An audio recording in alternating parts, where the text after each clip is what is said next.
Well, thank you very much for taking the time to meet with me today and chat about some fall fun that's going on in the region, especially with these COVID cases getting lower and lower. It's looking very positive. Isn't that great news?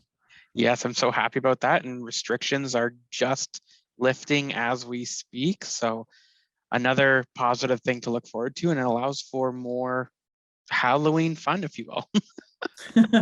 Yes, that's right. I still remember last year thinking, they're going to cancel Halloween? What's next? Christmas? Like what?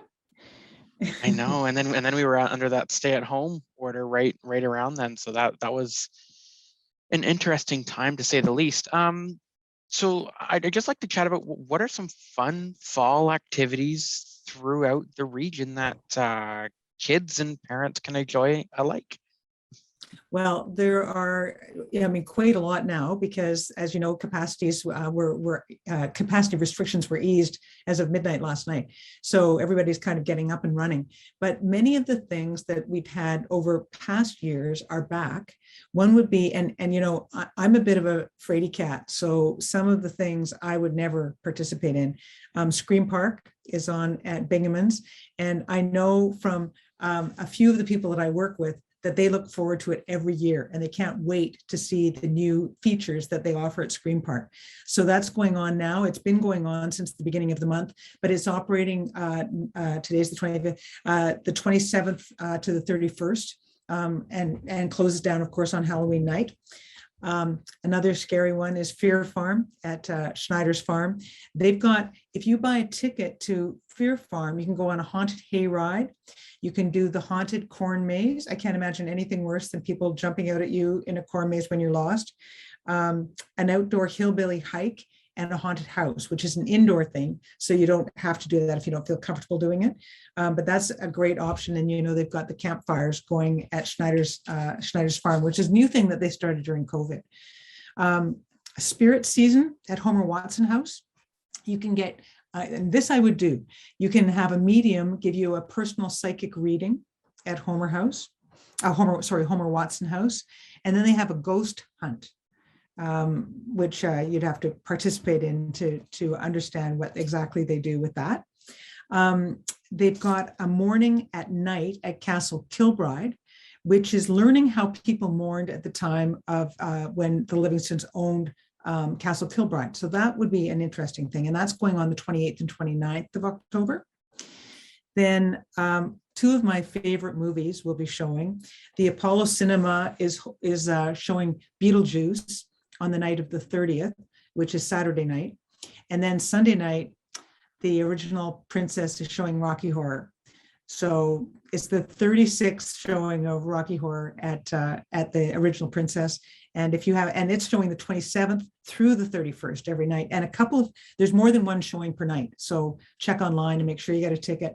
And that's, you were nodding. I don't know if you're part of the following for Rocky Horror Picture Show, but it's a great thing to do at Halloween. I will be completely honest. I have never seen the movie. I know I'm one of those people who have not seen a lot of the extremely popular movies. I hadn't seen any of the Jurassic Parks until last year.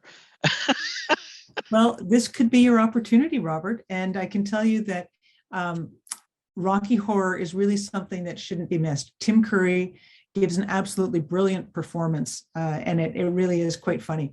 And my husband and I still use some lines from the movie, and we both saw it many, many years ago. St. Jacobs has their pumpkin parade going ahead again on Friday. Waterloo Central Railway is running fall trains, and there's still lots of color in the region, so that's an hour trip to go leaf peeping, if you like. Downey's Apple Farm has got, you can go and pick your own apples. It is that time of the year, harvest. And woolly bear caterpillars are back at Cambridge Butterfly Conservatory. So if you want to go and warm up on those cooler days in the tropical temperatures of Cambridge Butterfly Conservatory, you can go and learn about the woolly bear caterpillars. And I will say I'm in the same boat as you. I do not do well with haunted houses and whatnot. I just I'm a scaredy cat. I get jumpy. It's just not for me. But that's a lot of different areas that I could really see myself doing, and it looks like a lot of great photos, even from the railway side of things as well, when it comes to Waterloo Central Railway. Well, the other thing is, and I think many people that live in Waterloo Region, and certainly many that visit, use this time of the year to get out on their bicycles. And we have such tremendous cycling trails in Waterloo Region. And there is a map on Ontario by Bikes website that shows you where there are all sorts of restaurants along those trails.